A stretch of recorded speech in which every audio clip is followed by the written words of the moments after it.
कभी कभी ना थोड़ी सी लापरवाही क्या कर देती हूँ, बहुत ही गलत चीज़ें फिर हो जाती है मेरे साथ। और मेरे साथ क्या, मुझे लगता है ये तो सभी के साथ होता होगा। हाय एवरीवन, मेरा नाम संध्या है और मैं एक बोलने वाली लड़की हूँ। यानी कि मैं एक एंकर हूँ जो कि इवेंट और फंक्शंस होस्ट करती हूँ। तो मैं आज आ गई हूँ फिर से एक और, पहले एंगेजमेंट और फिर शाम को वेडिंग होस्ट करने के लिए। और इनका वेडिंग का फंक्शन मेरे पास पहले से ही बुक्ड था, लेकिन जो इवेंट ऑर्गेनाइज़र हैं वो भूल गए थे या डिसाइडेड नहीं था, आई डोंट नो।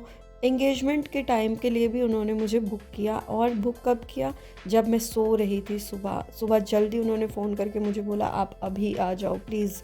मैंने जैसे तैसे चीज़ें मैनेज की और मैं फटाफट से पहुंची।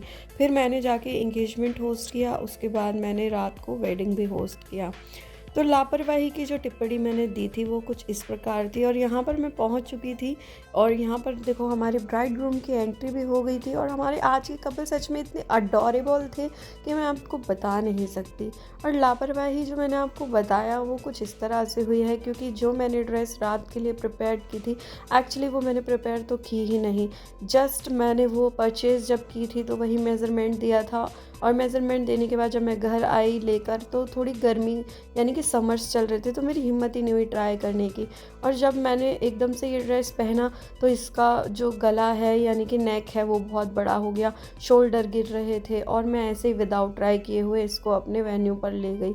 और सीरियसली मुझे इतनी प्रॉब्लम फेस करनी पड़ी, क्या ही बोलूँ। बस मैंने बहुत टाइम तक कोशिश की कि मैं खुद से सेफ्टी पिन लगाकर उसको एडजस्ट कर पाऊँ। काफ़ी टाइम तक मैंने कोशिश की, लेकिन मुझसे हो ही नहीं पाया। एक साइड पर लग गए, लेकिन दूसरी साइड पे मैं नहीं लगा पाई। फिर मैंने अपने रूम का गेट खोला, मैंने बोला कोई फरिश्ता आ जाए और क्या पता मेरी कोई हेल्प हो जाए। वो तो गेस्ट में से कोई गर्ल थी जिनको मैंने इशारा करके बुलाया और उनसे अपनी सेफ्टी पिन लगवाई। एक्चुअली गेस्ट से थोड़ा अजीब लगता है कि चाहे वो फैमिली मेम्बर है, लेकिन थोड़ा सा लगता है कि नहीं यार ऐसा नहीं, क्योंकि जिनके पास मैं काम करने गई थी वहाँ पर कोई लड़की थी ही नहीं उस वक्त पे, तो मुझे थोड़ा प्रॉब्लम हो गई। यहाँ पर ग्रूम की एंट्री हो रही है, तो फाइनली रेडी हो के मैं आ गई थी, मेरा काम स्टार्ट हो गया था।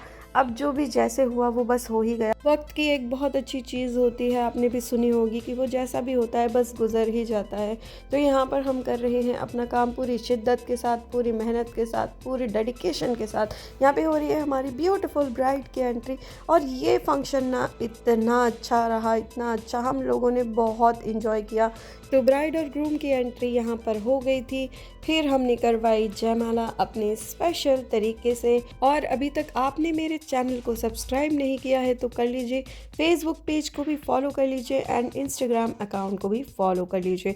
एक्चुअली यहाँ पर मैं एक फंक्शन के लिए आई थी पहले, तब ये कपल मीटिंग के लिए आए थे, उस वक्त मैं इनसे फर्स्ट टाइम मिली थी, तभी ये इवेंट और फंक्शन बुक हो गया था। लेकिन एंगेजमेंट का कुछ फाइनल नहीं था। लेकिन कहते हैं ना, जिस वक्त जिस इंसान का जहाँ जाना लिखा है वो जाएगा ज़रूर। और ये देखिए क्यूट गर्ल्स को, ये जब से मुझसे मिली है मेरे पास ही बैठी रही, बहुत ज़्यादा जिद करने लगी, प्लीज़ आप हमारे साथ खाना खाओ, प्लीज़ आप हमारे साथ डांस करो, गेम खेलो। तो हम गेम खेलने लगे, और इसके बाद है ना मैंने इनके साथ थोड़ा डांस भी किया, क्योंकि वो छोड़ ही नहीं रही थी, मुझे बहुत ज़्यादा फोर्स करने लगी, दी प्लीज़ करो ना दीदी प्लीज़। तो थोड़ा सा डांस किया, लेकिन उस वक्त की क्लिप नहीं बन पाई। और चलिए फिर इस ब्लॉग को मैं करती हूँ यहीं पर एंड, मिलती हूँ नेक्स्ट ब्लॉग में। तब तक के लिए बाय, क्योंकि काम ख़त्म हो गया था और मैं निकल गई थी घर के लिए। तो ये था मेरा आज का लुक, और जाते वक्त मैंने कैमरा से पिक्चर्स भी क्लिक कराए। यानी कि राशि एंड राजीव, एक बार जोरदार ताली हो जाए everybody, make some noise. Okay listen, तो क्या मैं सबसे पहले जान सकती हूँ कि ब्राइड साइड कहाँ पर है? एक बार जोरदार हूटिंग्स हो जाए ब्राइड साइड। चलिए, क्या मैं जान सकती हूँ कि ग्रूम साइड कहाँ पर है? एक बार जोरदार हूटिंग्स हो जाए ग्रूम साइड। क्या बात है, चार चार से मेरा